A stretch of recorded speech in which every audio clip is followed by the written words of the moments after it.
मैंने इस केस को देखा है, ये कैसा केस है। सिर्फ एक पेशी के ऊपर एक 249 की एप्लीकेशन देनी थी, उन्होंने बरी हो जाना था क्योंकि कोई सबूत ही सफाई मिसल पे मौजूद नहीं है।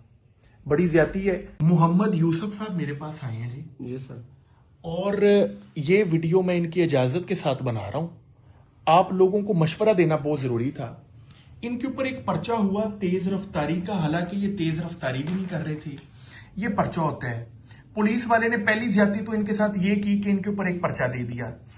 पर्चा होने के बाद चालान जमा करवा दिया। इनको अदालत से एक भी नोटिस नहीं आया और इनको नॉन अवेलेबल वारंट निकाल दिए। ये जिस दिन अदालत जाते हैं वहां पर इनको एक नैब कोट मिलता है, कहता है मुझे 3000 रुपया दे दे, तेनू वकील कराना नहीं पेगा, 500 रुपया तेरा जुर्माना जमा कराना तो तू आज बरी हो जाएगा।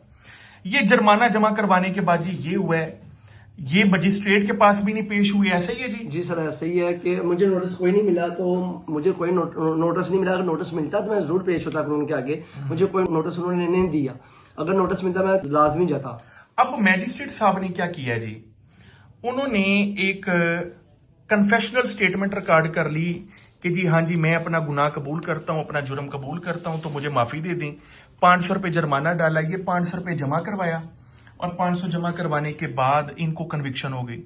अब देखें, कन्विक्शन सिर्फ 500 रुपए की है, कन्विक्शन सिर्फ 500 रुपए की है, लेकिन इसका नुकसान ये है कि इनके करेक्टर सर्टिफिकेट के ऊपर हमेशा के लिए आ गया कन्विक्टेड, सजा याफ्ता, जुर्म याफ्ता। अब ये पहले मुलजम थे, अब मुजरम बन के। ये बड़ी ज्यादती है। मैं तमाम लोगों को बार बार गाइड करता हूं कि अगर आपके साथ कोई ज्यादती हो गई है, कोई झूठा पर्चा पड़ गया है, वकीलों को इंगेज कर लें। नैब कोर्टों, मुंशियों और पुलिस वालों के हथकंडे में ना चढ़ा करें। आपकी कन्फेशनल स्टेटमेंट करवाकर, अपनी मर्जी के बयान करवा के आपको फंसा देंगे। बाद में आप ना उनको ढूंढ पाएंगे, ना आप अपने मसले को हल कर पाएंगे। अभी इंशाल्लाह इनका मसला हल करने की कोशिश करते हैं। जी सर, इंशाल्लाह। पुलिस वाले सर जानबूझ के ना वकील नहीं करवाने देते। वो कहते हैं जी जो खर्चा अपने वकील को देना वही आप हमें दें, तो हम आपको इस केस में से खारिज भी करवा देंगे और आपकी जमानत भी करवा देंगे। लेकिन वो तब पता चलता है जब केस 3-3, 4-4 साल लगा रहता है और हमें पता नहीं चलता और हम उसमें इश्तिहारी हुए होते हैं। मैंने इस केस को देखा है। ये कैसा केस है कि सिर्फ एक पेशी के ऊपर एक 249 की एप्लीकेशन देनी थी, उन्होंने बरी हो जाना था क्योंकि कोई सबूत ही सफाई मिसल पे मौजूद नहीं है। बड़ी ज्यादती है। तो वीडियो पैगाम देने का मकसद ये था कि एक तो आला अदलिया को पैगाम देना है कि मैजिस्ट्रेट साहिबान को बताइए कि इस तरह कन्फेशनल स्टेटमेंट्स रिकॉर्ड ना करें जिस तरह वो कर रहे हैं रूटीन में। लोगों को बताया करें, उनको सुना करें कि जी इसका ये नुकसान हो सकता है। दूसरे नंबर पे ये जो नैब कोर्ट हरकतें कर रहे हैं, इनके ऊपर आपने एक खसूसी एक्शन लेना है।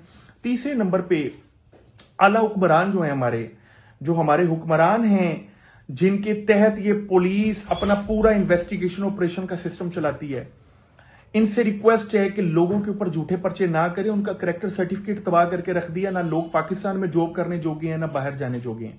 अल्लाह हाफिज।